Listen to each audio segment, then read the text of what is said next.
This story is taken from the classic adventure novel The Count of Monte Cristo by Alexandre Dumas. The story follows the journey of Edmond Dantes, a young sailor who is wrongly accused and imprisoned for 14 years. During his time in prison, his elder friend educates him about the incredible treasure hidden on the island. After escaping from the prison, Edmond seeks revenge against those who wronged him and assumes the identity of a wealthy and respected person in their region. Edmond was wrongfully jailed in the fearsome Château d'If, which probably was the worst prison in France. It is in the middle of an ocean, with no possibility to escape. There, he makes friends with a priest named Faria who was also imprisoned. Both of them has made plans to escape from the prison.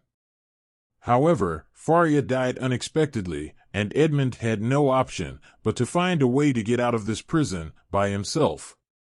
Edmond got a brilliant idea when he came to know that Priest Faria's body is sewn up in a sack and has been kept in the dungeon. Edmond realizes that this is probably his only chance to escape if he can manage to hide the dead body and set himself in the sack in place of Faria's body. It was not as easy as he thought, but the ambition to get out of this horrible place motivated Edmond, and he managed to hide the body and crawls into the sack and sews up its mouth. Now then, Edmond has somehow managed to swap himself with the dead body, but the real challenge has just begun.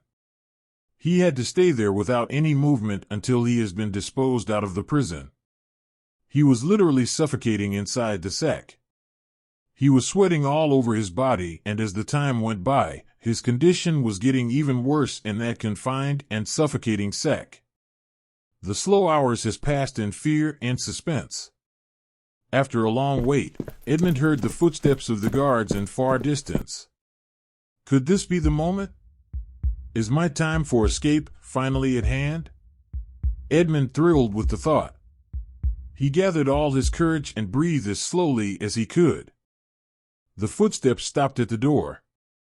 Edmond guessed that there must be at least 2 guards there. The door opens and a ray of a dim light reached Edmond's eyes through the coarse sack. He saw 2 shadows making arrangement to carry the dead body. Soon they hold and lift the sack in which Edmond was hiding. One of the guards doubted that the sack is heavy for the old and thin priest. But the other ignores him and asks him to confirm if he had tied the knot. Tied a knot? What for? Edmond thought in horror. He thought about something being taken place, which he had not considered. The guards then placed the body on a frame.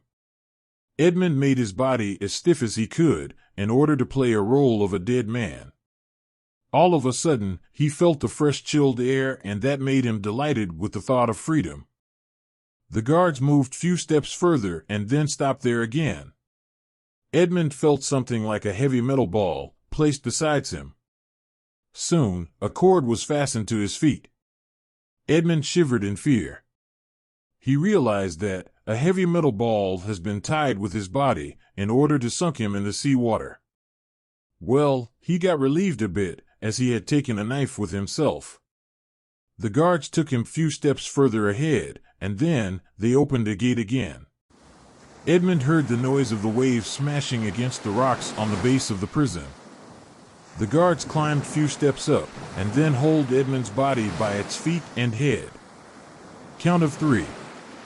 And Edmond feels himself being flung into a vast emptiness.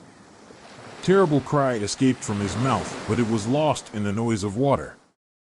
He hit the icy chilled water, and he felt as if his heart stopped ticking for a moment. Falling from that height made Edmond sink deep into the water. He was feeling a terrible pain in his entire body. He was suffocating inside the water. Moreover, the heavy weight pulling him further down. Edmond realized that he could not hold his breath furthermore. He quickly cut the sack open with the help of the knife. He then bent down under the waves, and with the supreme efforts, he cut the cord to free himself with the heavy weight. With a strong kick, he rose above the surface of the water to take a much-needed breath. However, he was aware of the danger of being seen by the guards, and soon dived deep below the water again. Luckily, The weather was not good that day, and the guards were not stayed there after throwing the body. When Edmund rose above the water second time, he was slightly far from the prison. Above him was the dark black sky, and around him was the vast expanse of water, whose waves were roaring, as if there was a storm coming in.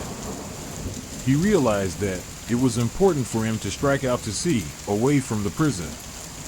As he planned, he had to swim towards the Tiburon Island, which was the nearest inhabited island from the prison. A lighthouse from the island of Planier had helped him to find the direction. But the sea was rough and the weather was windy. It slowed him down, and even after continuously swimming for a long time, he did not see any sign of a land. What if I lost my way? A shudder passed over him. However, the thought of his escape from the living death of the terrible prison boosted his spirit, and he continued swimming with all his energy, forgetting the terrible pain and tiredness. He swam almost for an hour. Suddenly, the sky seemed to become more darker, and the black clouds seemed to come down upon him. At the same time, he felt a sharp pain in his feet. He got injured by a sharp rock. He finally reached the island of Tiburon. With a prayer of gratitude, he stretched himself on the edge of the rocky island. The rough surface of the rock felt like smoother than the softest bed he ever slept on. Within a second, he fell into the deep and sound sleep in spite of the adverse conditions around.